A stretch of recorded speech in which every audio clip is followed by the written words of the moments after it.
विभाग का प्रमुख क्या कहलाता था? तो न्याय विभाग का जो प्रमुख होता था उसे कहते थे काजी, यानी कि इसका राइट आंसर डी है।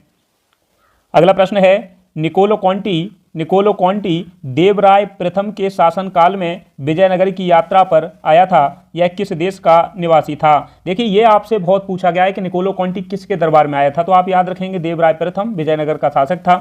ठीक है, रहने वाला कहाँ का था? ये इटली का निवासी था। तो राइट आंसर इसका डी होगा, माफ कीजिएगा सी होगा। अगला प्रश्न है, निम्न में से कौन सा जोड़ा सही सुमेलित नहीं है? ब्रह्म समाज की बात करें तो राजा राम मोहन राय ने 1828 में इसकी जो है स्थापना मुंबई में की थी।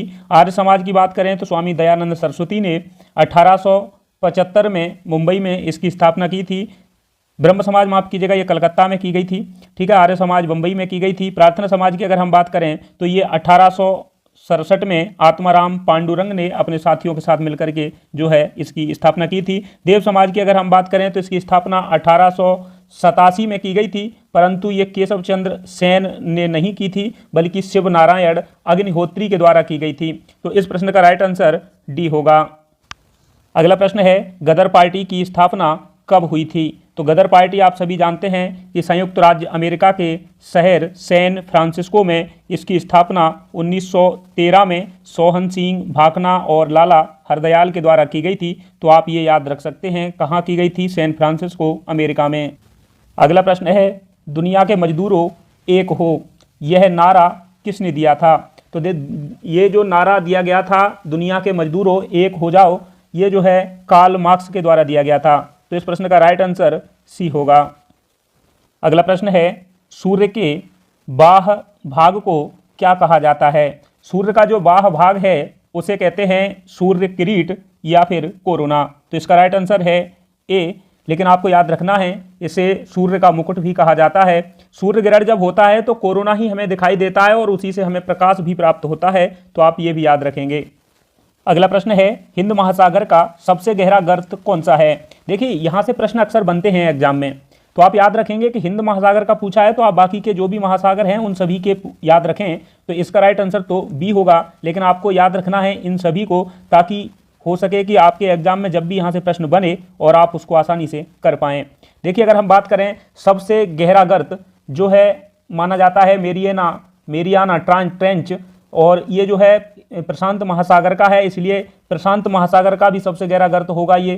ठीक है, तो आप ये याद रखेंगे। हिंद महासागर की बात करें तो ये सुंडा या जावा गर्त के नाम से जानते हैं। अटलांटिक महासागर की बात करें तो इसका सबसे गहरा जो गर्त है ये प्यूर्टो रिको गर्त है। तो आप ये याद रख सकते हैं।